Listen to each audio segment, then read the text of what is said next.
Rolling. Hi, my name is Chad Darnell. I'm excited to do this for you guys today. I hate this. I hate having to do taping. I miss being around people. I miss having conversations with people. I feel like I'm going to be preaching to you for about an hour here, or hopefully not that long. But I am excited to do this. I have some questions. I'll go through them and hopefully not be too long-winded. Tell us a little bit about your history and about how you got to where you are today. I grew up here in Atlanta. I went to Norcross High School. I was also very much a part of Dorval Arts Theater when I was growing up as a child actor. I was part of the Governor's Honors Program. For those of you that are in the acting program, I was a Georgia State thespian. I won the thespian scholarship in 1991. I graduated and I went to Georgia State. I studied film and video. That was my major.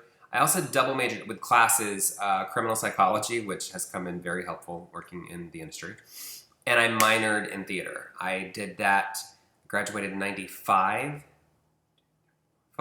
and then I went to work for Turner, TBS. I was part of Turner Original Productions, and I worked in development for them for about a year and a half, and then through college, I worked in casting. I worked in extras casting with Cynthia Stillwell. I worked as an extra, a photo double, a stand-in, a double, but I also worked as an extras casting assistant in the offices. When I left Turner, I went back into casting. Cynthia and I worked on a couple projects together, and then in 2000, I moved to Los Angeles. And I moved out to be a writer and to get back into acting. A couple years earlier, I started a theater company here in Atlanta that did very well for the first year, and then not so much. And then I moved to LA in 2000 to get back into acting to work as a writer. As soon as I landed in LA, a couple of friends of mine who I'd worked with at TBS hired me to do some freelance writing and treatments. But then I got sucked right back into casting. I was at Central Casting for about 6 years. A lot of the assistant directors that I had worked with in Atlanta suddenly found out I was in LA, and the first film that I worked on was Spider-Man, the Tobey Maguire original Spider-Man. And then Brian O'Kelly, who I worked with on Remember the Titans, hired me for Alias. And Carol Green, who I worked with on I'll Fly Away, hired me for Scary Movie 2 and Crossing Jordan. So a lot of the ADs that I worked with requested me to cast their shows at Central Casting. Did that for 6 years. When I left, I was casting 14 television shows and 5 feature films, but I just wasn't happy anymore. It was a really great experience to get on set, to work with J.J. Abrams and Damon Lindelof, and all of these really... Damon was a staff writer on Crossing Jordan that first season, and now he's executive producer of Damon Lindelof. So it was a really great experience. I got to learn, I got to be on set, I got to sit behind the director, I was involved in tone meetings and production meetings, and I'd learned so much about production through that. I left Central Casting. I wrote a script that got a lot of attention and then went nowhere because my manager didn't do anything with it. Then I kind of floated. I worked in reality television for a while. I worked as a cast assistant on a couple of reality shows. And then I went to go work for an actress. And we'll just skip over that part of my life. I moved back to Atlanta in 2013 because Atlanta was just starting to, I wouldn't even call it boom. I mean, there were like a couple of shows shooting here, so everybody's like excited. Now it's, you can't swing a cat without hitting 5 films here in Atlanta. But it was, there were like 2 series here at the time. So it was just starting to come back here in Atlanta. And so I came back here. But I still had my place in LA from 13 to 16, so I was kind of going back and forth. In 2013, I was here. Cynthia and I started working together again on some projects. We did Trip to Bountiful together. We did Selma together. And then after Selma, I went independent and worked with someone else on Magic Mike XXL. And then from that point on, I've been working by myself. Casting is something that's always paid my bills, but it's never been something that I love. It's been really good at paying my bills. It's something I'm very good at. It's given me the opportunity to be on sets and to learn, but it's not anywhere near where my passion is. In the last few years while I was in LA in like 12 to 13, I started making my own content. So I had a little short film called Groom's Cake, which did really well on the festival circuit. I did a little web series called Project Phoenix with Lee Merriweather and Sherilyn Finn and a lot of really great actors. And then I did my first debut feature, which was Birthday Cake. And it is not Schindler's List. We shot it for $15,000 in 5 days. But it did really well in the festival circuit. If you look at it now, it's out there like on Amazon Prime and stuff. It's not great. But it's a mockumentary. It's not meant. We shot it fast because we were doing so well on the festival circuit with Groom's Cake. It was definitely a learning experience. But as well, but it's like if you watch it now out of context of the festival circuit, you would be like, "What is this piece of crap?" So when I came back to Atlanta, I was hoping to get that momentum going, and I was hoping to like connect with filmmakers here in town. But instead, the environment at the time, from 13 to 14, 15, everybody was more interested in working on Hunger Games and the Divergent movies rather than making their own films. And of course now, there is a huge independent film market here in Atlanta. And there's a lot of collaboration going on, but not so much back when I wanted to get started with it. And so I kind of dove headfirst into casting. I was casting in Alabama and Virginia, Richmond, and then I moved to Savannah. I was in Savannah for 3 years, a little over 3 years, back and forth. And I built up the market there. And so I finally just decided I don't want to do casting anymore. I want to be a writer. I want to be a director. I want to be an actor. I want to get back into producing. And that's what I've been doing for the past year. I just finished, right before COVID happened, I directed my feature script, The Undertaker's Wife, and then we'll get into that later in other questions. What happened after that? So that's where I am now. What excites you most about what you do? I get excited about working with other creatives. I get excited about completing a project. I get excited when everything's going well. I get excited when the bomb goes off on set and you have to deal with it. Because I think that I'm very good in high pressure situations. There's a really great book by Chris, God, what's his last name? There's a book on hostage negotiation that I highly recommend everybody read. It's if you're a director or a producer, read it. Chris Voss. He's also, if you have the Masterclass series, he has a masterclass on there. Hostage negotiation. Definitely check it out. It's also why criminal psychology has been very helpful for me. But that's what I get excited about storytelling. I get excited about creating projects with people that I like, people that are there to help come together with their own ideas and collaborate to create something really kind of cool. Yeah. What advice do you have for students just getting into the industry? Get out. Find something else to do right now. No. I would recommend that you... this will sound like the unpopular answer, but it's how I got to where I am. I interned. I worked for free for a lot of people when I first started. My first job at Turner, Adrian Bramhall, who hired me, I thought that what happened is after you graduated, you just sent your resume to Turner and they called you in. It does not work that way. So I, after 3 weeks of not hearing from HR, I picked up the phone and I called and I said, I need to talk to somebody in development. I meant Turner Pictures, where they made the narrative films, not the documentary filmmaking. I'll come back to that in a second. Adrian answered the phone and she goes, Turner Rentals, this is Adrian. I said, Adrian, my name's Chad and I'm going to come work for you and I'll work for free until I can prove that you can't live without me. And she said, great, when can you be here? And I said, 20 minutes. And 20 minutes later, I was walking into the mansion on Techwood. I worked as an intern for free for 3 weeks and then they hired me. I'm not sure if they do that right now, but that's how I got my job. I interned with Cynthia Stillwell as an extras casting assistant. I've worked with several casting directors where I interned with them first before they hired me on. So I reach out and apprentice. If somebody is doing a student film or a 48-hour film, get involved with them because those are people that are there for the passion and they will remember you on their next project. So that's, I say yes to everything. Within reason. Back to my Turner Originals. I slept through documentary filmmaking at Georgia State. I cheated my way through that class. Evan Lieberman was my professor, and we just reconnected recently. And of course, when I went to work for Turner Originals, I'm now working for the people that I literally slept on. So I had to go back through my book and study all of these people who I was now working for. These documentary filmmakers that were coming into the office and pitching.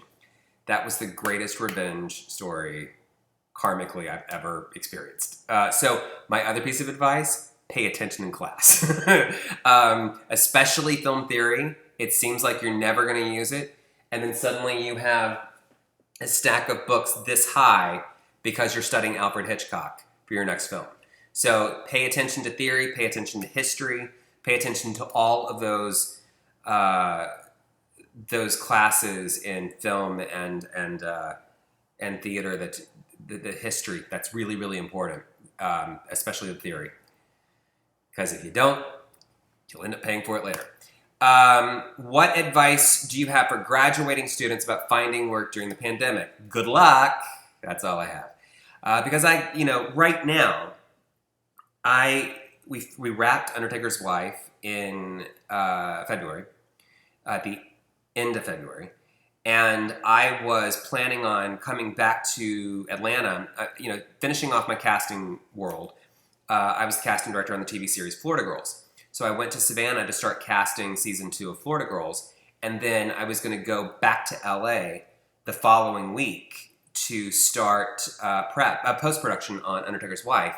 And Sean Hayes and Todd Milliner, who, they produced a lot of TV shows, Sean's on Will and Grace, they are producing, or they're taking out and shopping my pilot, Body Farm.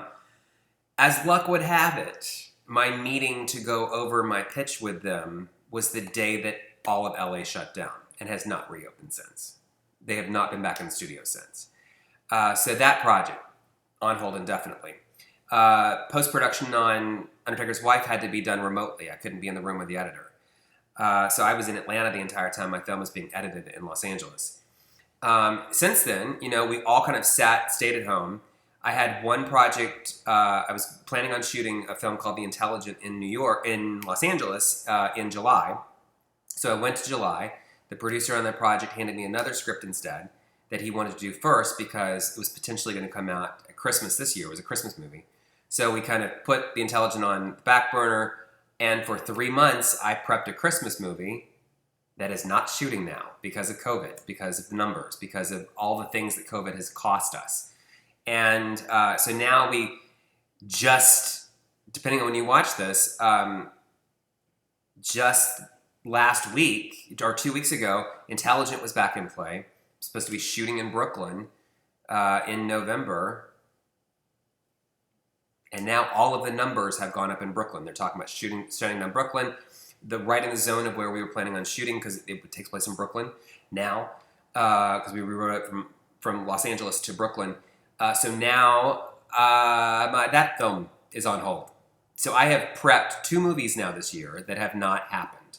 And I have another film called Installation, which will be very confusing with Installation and The Intelligent, we're shooting at SAG Ultra Low in Palm Springs, crew of no more than 10, very small cast, very, very low budget.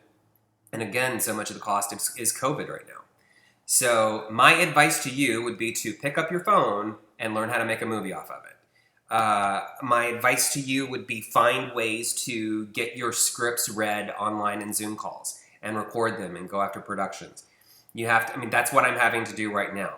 My producer on the Intelligent, because it's such a low budget film, installation, he's not really interested in producing that one. He'll help bankroll it, but as far as like the budgeting and all of the expenses that would cost for him, I'm doing that myself. I did it with Birthday Cake. I can do it with this one.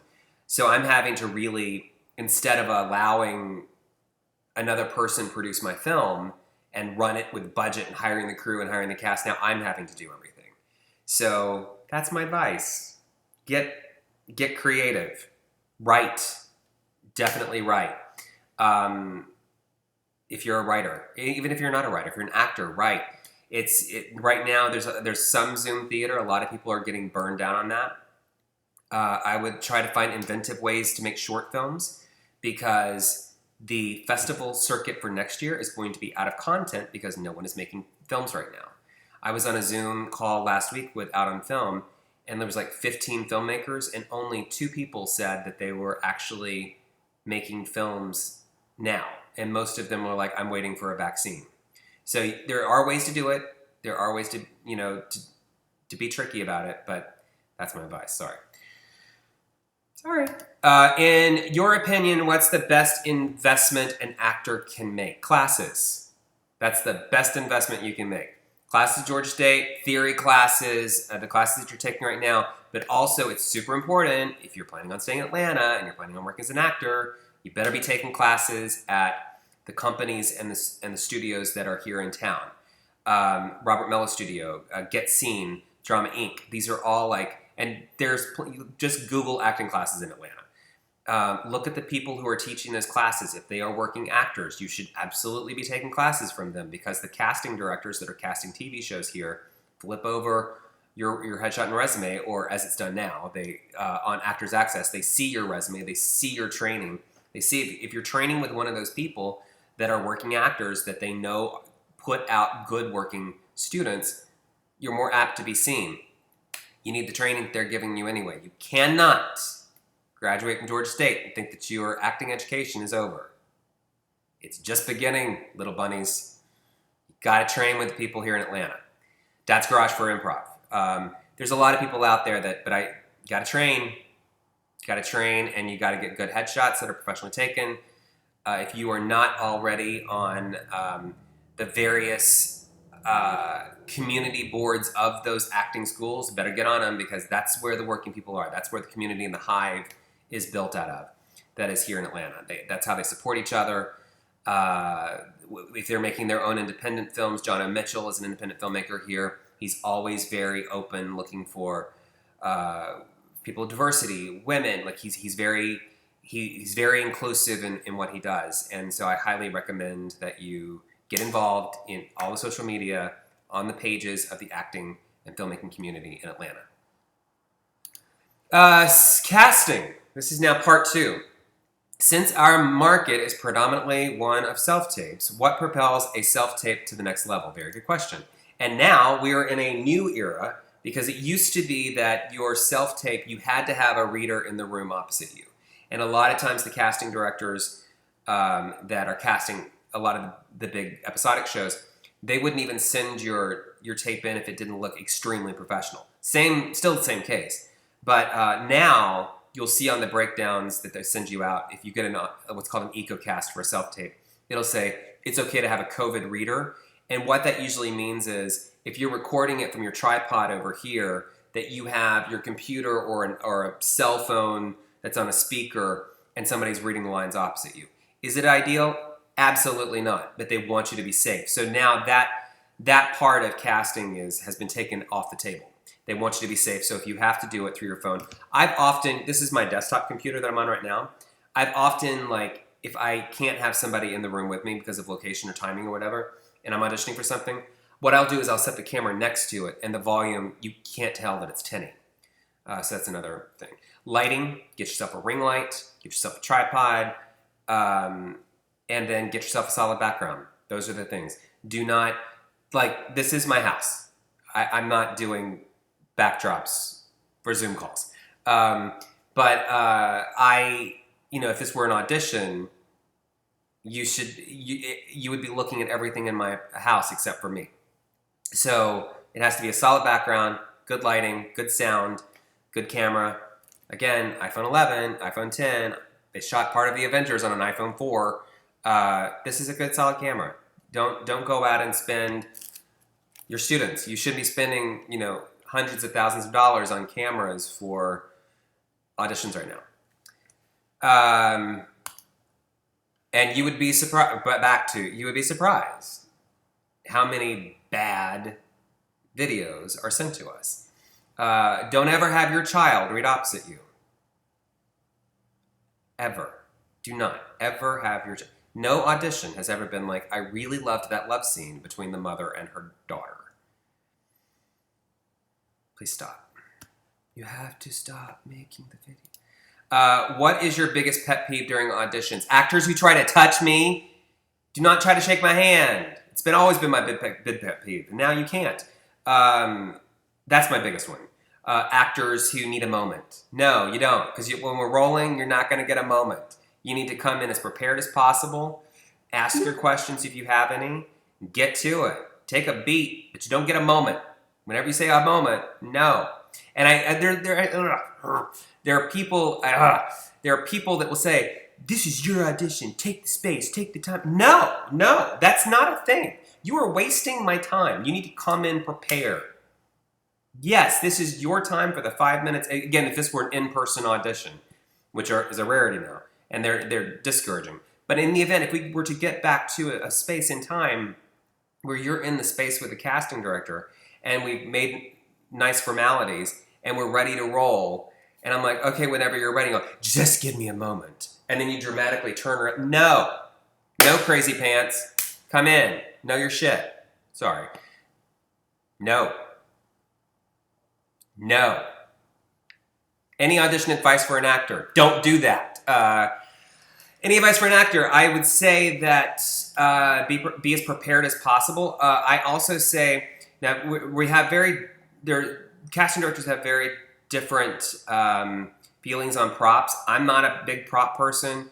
Most other casting directors do want props. So I've now kind of swung over to the side of fine, have a prop, but never bring a gun into a scene. You figure out some other way to either play the gun down or off cameras where you don't see the actual gun itself.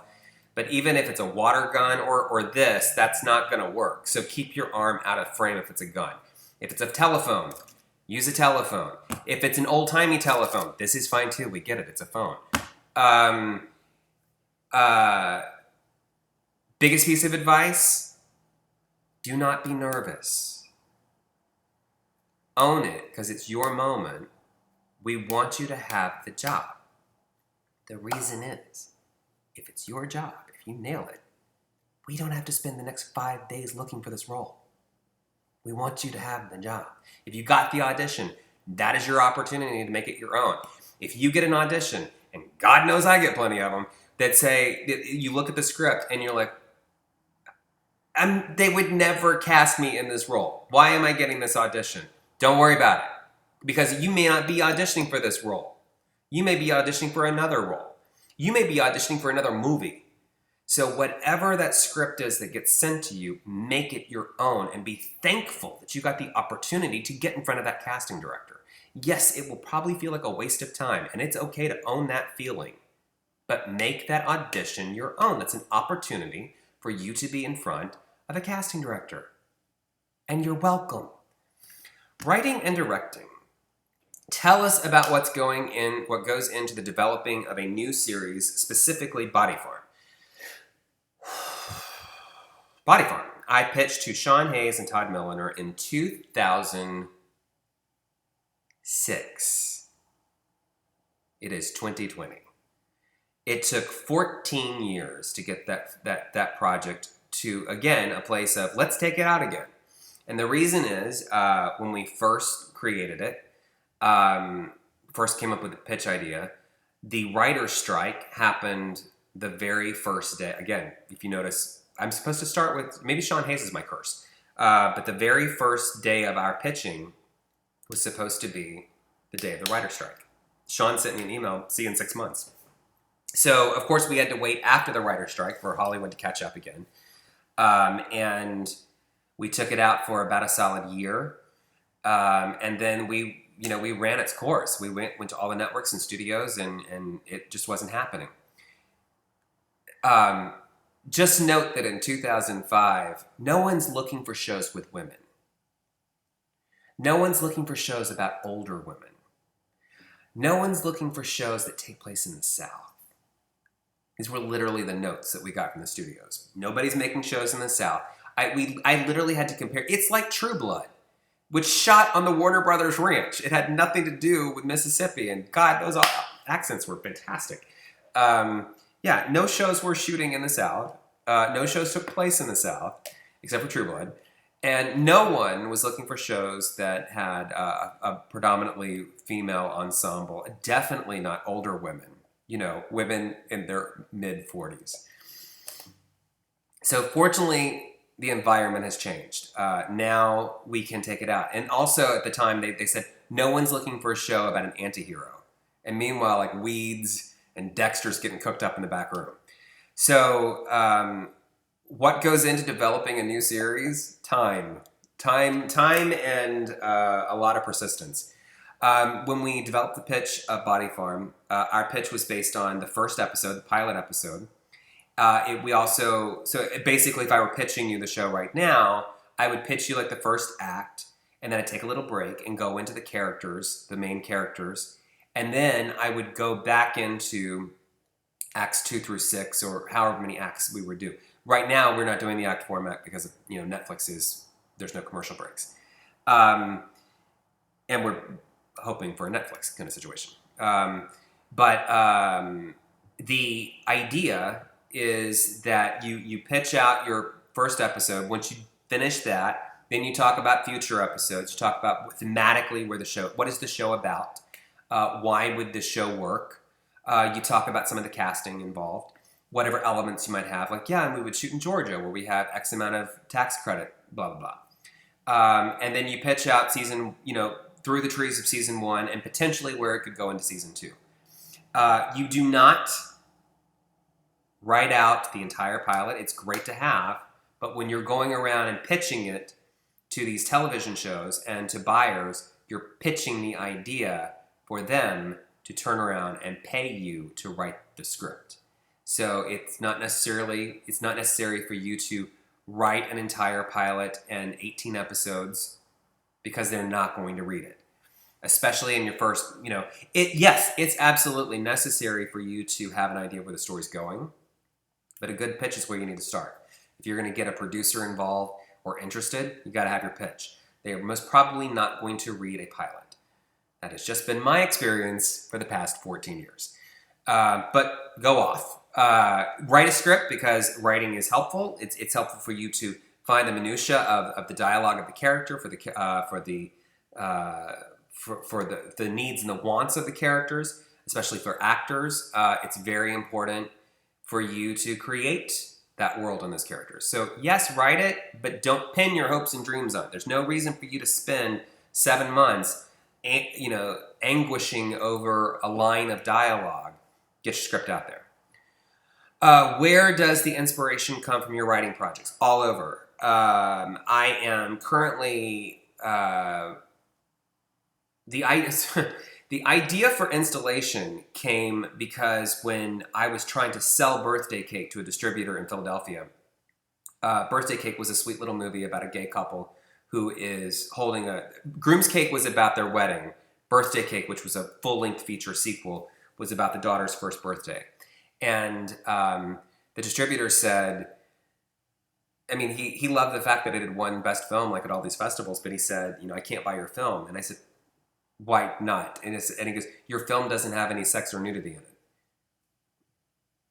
And I was befuddled. I was like, well, your #1 top-selling film right now doesn't have any sex or nudity. But, the old adage is sex sells. So I said, great, my next film will reinvent the genre. And that's where Installation came from. And so tomorrow I have a pitch session with that same distributor again. That was 2014. So 6 years ago, never counted out. With Darlene, I wrote a script called Darlene, which has been stonewalled. And that came from, my inspiration for that was my anger after the election of 2016.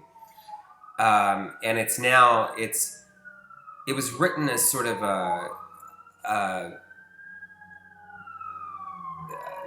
satire, and we're not even living in a satire anymore. We're living in a hellscape that movie, it's not even funny anymore. So it's like I'm not interested in even pursuing that script anymore. My inspiration from Joey Stefano, which is a script that I have to get made later next year, was based on my interaction with actors in LA. Joey Stefano was a young man who went to LA and wanted to be famous, and he ended up becoming a porn star and was a huge, huge drug addict. and the relationships with the other key players in his life, they were all drug addicts as well. So it's a story about addiction. And I've definitely had a lot of friends who have battled addiction. In fact, a lot of the people who are still alive that are part of that story are battling addiction. So it's very important for me to get that story told. With Installation, it's more of a love letter to Alfred Hitchcock. I'm really excited about that. It's without giving too much of it away. It's a very Hitchcockian thriller. The Intelligent is just a good old-fashioned scary ghost story about faith. And The Undertaker's Wife is a movie, even though it's set in sort of that thriller, paranormal world, the family is not aware of the activity in their house. They're more concerned about getting away with murder. So it's, and what happens when you don't? So, it comes from different things. I remember standing in the lobby, though, in Philadelphia, and I was just, like, so incensed that's the reason why that I came up with the plot of Installation that night. And it's a dark, cool, sexy, fun Hitchcockian romp. And honestly, the inspiration from Body Farm was I pitched Sean and Todd another pilot. Sean liked the idea, Todd did not. And Sean said, well, if you have another idea, here's my email, like, stay in touch. And I got to the door and I turned around and I said, Dexter Meets the Golden Girls. And Sean fell off the couch laughing and Todd just said, sit. So my inspiration comes from, it just kind of downloads into my head. And then you just got to run with it. Tell us about your screenplay, The Intelligent, scheduled to shoot in New York in November 20. Well, I don't know. Right now, Brooklyn is looking like a hot zone, so it's probably not going to happen. It's, no, I mean, it's not going to happen now. It looks like what we'll end up doing is finishing the post-production on Undertaker's Wife, so I'll be in New York for about a week, because we still have to finish the sound mix on that. And then we'll start casting on The Intelligent. And then probably what will happen is I will shoot Installation in Palm Springs, and as soon as I finish that, go straight to New York and start The Intelligent. Because hopefully the numbers will be better. Everybody's saying that, like, New York is going to be terrible November and December, and I don't know why they're projecting that it'll be improved come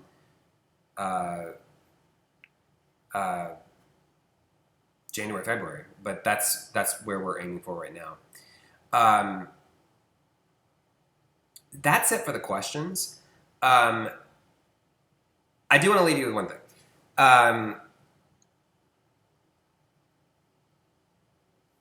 This is going to be the things they don't teach you in film school. When I was going to Georgia State, I was working full-time for Cynthia Stillwell as an extras casting assistant. Or sometimes I would, if there was a movie that we were working on and I looked a lot like an actor who needed to be doubled, like I doubled Matthew Modine in Fluke. And that was a really fun experience because Jack Boozer, I don't know if he's still there, he was the screenwriting teacher for years. And he would fax me my questions, and I got to work. He allowed me to work from my honey wagon room where I was doubling Matthew Modine, and still attend classes. And so I'm grateful that I put myself through college, working as a stand-in, as an extra, as a casting assistant, as a stunt double, and I was also acting. We did little commercial and industrial work here and there. And I'm glad that I was doing that. I'm happy that I took that experience of working at Turner and was able to pivot that into something else. The thing that I want you and need you to hear is that you are going to be so disappointed so many times. Right now, I mean, you get that phone call last night and it's the numbers are going up in Brooklyn and you don't want to believe it. And then they text you an image of what the hot zone looks like. And you see that there will be not, in the area that we need to shoot in, you can't gather more than 20 people in a space. and our crew is definitely more than 20. Even with keeping the cast small and doing the pods of COVID, there's just no way. Like, we can't shoot. And I was disappointed to lose that Christmas movie because of the numbers. I'm disappointed that we have to push installation. And it's okay to be angry about whatever happens, whether it's an investor who says they have the money and they don't, because that's happened a lot. Last year, I cast more movies than actually got made. Because as a casting director, so many times we will cast a movie and then an investor, turns out they don't have the money. Or they lost the money. Or whatever. And it's disappointing. And not only is it disappointing, but it's like all the agents are looking at you like, why do you keep constantly working on these projects that don't end up going? Like I'm cursed. You're gonna be disappointed by friends. I started a theater company with friends from Georgia State. And it was one of the worst experiences of my entire life. I had serious credit card debt because it was all on me. And those relationships, I thought that we were friends, and I just felt very taken advantage of. I felt outside of my own theater, and that hurt so bad. I mean, I still have like 2 or 3 good friends that were part of it, but were not part of it. If I'm not talking to you, then you know who you are. That hurt really bad. But it was also a good lesson, and it was a good lesson to learn, right out of college. Because there are going to be producers that are going to disappoint you. There are going to be directors that are going to disappoint you. There are going to be actors that you think, oh my God, we are so best friends, and they will turn around and stab you in the face. It's the industry. You just got to have a thick skin. Trust me on this. And that's the advice that I wish I had been told while I was in college. And I know that sounds weird to hear like, oh, what's your advice? Just get ready to get disappointed. What I need you to hear is it's okay. It is not a reflection on you. People will try to take advantage of your kind heart. It is going to happen a lot, especially if you're young. Don't let it affect you. Take that lesson and move on. Gather yourself. Feel the anger, but move on. Use it to do something else. As Carrie Fisher said, I have a quote right here. Take your broken heart, make it into art. Relationships, friends, family, whatever it might be that really tries to tear you down, don't let it. Don't let the disappointment happen. Because if you have a feeling or a calling in your heart, if you feel like this is what you're supposed to be doing, make it happen. I mean, for me, it's like the realistic bio. Susan asked for a bio. The realistic bio right now is Chad Darnell auditioned for 200 roles last year and didn't book a single one of them. Chad Darnell developed 2 feature films that didn't move forward. Chad Darnell has a pilot that he's been trying to get made for 14 years. That's the realistic bio. And yes, I have Undertaker's Wife, and I have all these other great things that are happening. Some of the biggest successes that I had last year was I got to do a really cool version of Moonlight Magnolias at Theater in the Square. I got to do theater again. We had sold out performances every single night. I did Hedwig in the Angry Inch here in Atlanta. Sold out every single night. But I can't book a one-liner on The Resident. I got really great reviews for both shows, but I can't book a one-liner on The Resident, and that's not a reflection of me. And there are hundreds of actors that are out there, and you just have to keep doing it. And if you can't book a one-liner on The Resident, then you go out and you make your own fucking movie in Palm Springs. So, don't let the bastards get you down. That's the best piece of advice I can give you. Be persistent and have your integrity. That's all. I hope you're still awake. Good luck.